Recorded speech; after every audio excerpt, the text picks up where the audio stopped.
pembelajaran kita. Namun, sebelum kita memulai belajar, marilah kita berdoa terlebih dahulu. Anak-anak, lipat tangannya, tutup matanya, dan kita berdoa.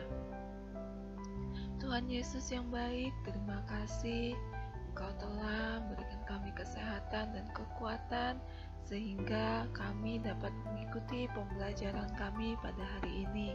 Ya Tuhan, berkatilah kami, sertailah kami, bimbingilah kami sepanjang pembelajaran ini agar kami dapat mengerti dan memahami apa yang akan kami pelajari. Terima kasih Tuhan Yesus. Amin. Nah, anak-anak, hari ini kita akan melanjutkan pembelajaran kita. Pelajaran 8 dengan tema berubah dan menjadi baru. Bahan bacaan Alkitab kita terambil dari Kisah Para Rasul 9 ayat 1 sampai yang ke-19. Nah, anak-anak, dalam pelajaran ini hendak menjelaskan dan memberi gambaran tentang perubahan hidup yang dapat terjadi pada manusia atau siapapun di dunia ini. Nah, anak-anak, perubahan itu terjadi tidak begitu saja, tetapi juga mengikut sertakan karya Allah. Bahkan, Allah lebih dahulu mengundang seseorang untuk melakukan perubahan dalam hidupnya. Contohnya, dari yang buruk menjadi baik, dari yang negatif menjadi positif, dari yang tidak berguna menjadi berguna, dari yang rendah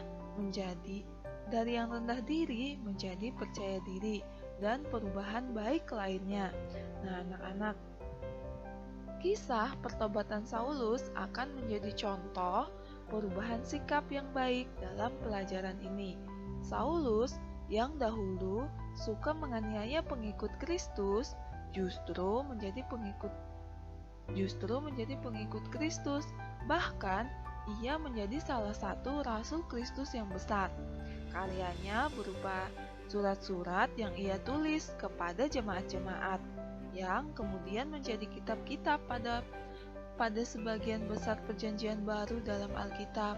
Nah, anak-anak, Saulus berubah dari yang dulu jahat menjadi baik, dari yang dulu membenci Kristus dan pengikutnya menjadi orang yang sangat setia dan menjadi pemberita Injil yang berani dan terkenal.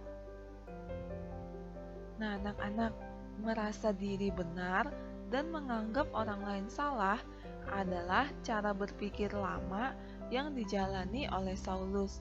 Baginya, sikap orang Kristen yang percaya kepada Yesus Kristus adalah perbuatan yang salah dan melanggar keyakinan Yahudi. Pada waktu itu, pengikut Kristus adalah orang-orang Yahudi yang dianggap membelot atau murtad dan dianggap merusak ajaran Yahudi. Ternyata, cara berpikir demikian juga terjadi pada masa kini.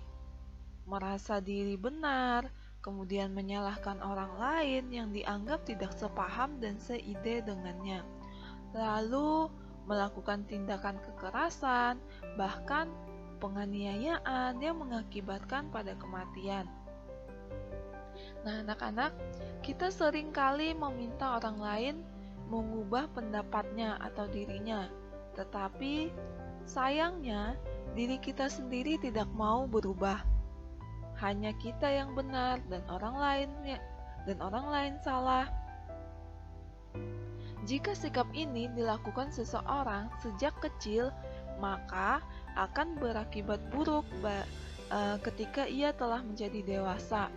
Ia akan merasa memiliki kekuasaan dan kekuatan untuk memaksakan kehendaknya kepada orang lain. Nah, anak-anak, pemaksaan ini akan membuat orang lain merasa tidak nyaman, tidak sejahtera, dan menderita. Manusia perlu mengalami perubahan diri, sebab jika tidak demikian, ia tidak akan berkembang secara mental. fisik seseorang akan mengalami perkembangan seiring dengan pertumbuhan tubuh sepanjang ia menerima asupan gizi yang memadai. Namun, tidak demikian halnya dengan perkembangan mental. Perkembangan mental berbeda dengan perkembangan fisik. Seseorang bisa saja tidak mengalami perkembangan mental dengan baik jika ia tidak mau belajar dan berlatih melalui pengalaman hidupnya sehari-hari. Mereka yang mengeraskan hati, tidak mau belajar, tidak mau mendengar, dan merasa diri paling benar, biasanya tidak mengalami perkembangan mental yang baik. Nah, anak-anak, perubahan diri dibutuhkan oleh setiap orang agar memiliki mental dan karakter yang baik, dewasa, dan bertanggung jawab. Hal itu bisa terjadi jika orang tersebut selalu mau belajar dan tidak menganggap diri paling benar. Sikap yang merasa diri paling benar sama saja seperti seorang yang sakit, tetapi tidak mau menerima kenyataan bahwa tubuhnya sakit dan membutuhkan pengobatan. Nah, anak-anak, manusia adalah makhluk individu sekaligus makhluk sosial. Apa yang kita lakukan juga berdampak bagi orang lain. Tuhan mengharapkan perubahan yang kita alami dapat membuat keadaan menjadi lebih baik dan sejahtera bagi orang-orang di sekitar kita. Nah, anak-anak, sebelum kita menuntut orang-orang di sekitar kita untuk berubah sejalan dengan harapan kita, kita perlu mengoreksi diri dan melihat orang lain secara objektif. Dengan demikian, maka kita harus mengubah diri sendiri sebelum menuntut perubahan orang lain. Perubahan diperlukan agar pemahaman kita tidak sempit. Kita perlu belajar menyelidiki hati, pikiran kita, dan tidak dipenuhi dengan pikiran yang negatif atau jahat terhadap sesama. Nah, anak-anak, perubahan hidup yang meliputi pikiran, sikap, dan tingkah laku merupakan ciri seorang Kristen yang mengalami pertumbuhan iman. Pertumbuhan iman yang baik ditunjukkan dengan kesediaan seorang mengubah dirinya, mengubah pemahaman yang salah dengan pemahaman yang baru, mengubah sikap-sikap yang buruk menjadi sikap yang baik. Nah, anak-anak, untuk pembelajaran kita hari ini sampai di sini. Ibu berdoa dan berharap kalian selalu sehat dan tetap semangat belajar meskipun kita belajar dari rumah saja. Nah, anak-anak, jangan lupa dari pembelajaran kita hari ini kita dapat belajar bahwa kita harus berubah menjadi lebih baik. Dari pikiran kita, perkataan kita, sikap kita, dan tingkah laku kita, kita harus mengeluarkan kata-kata berkat. Tingkah laku kita menjadi teladan bagi orang lain karena kita harus mengubah sikap-sikap yang buruk menjadi sikap yang baik.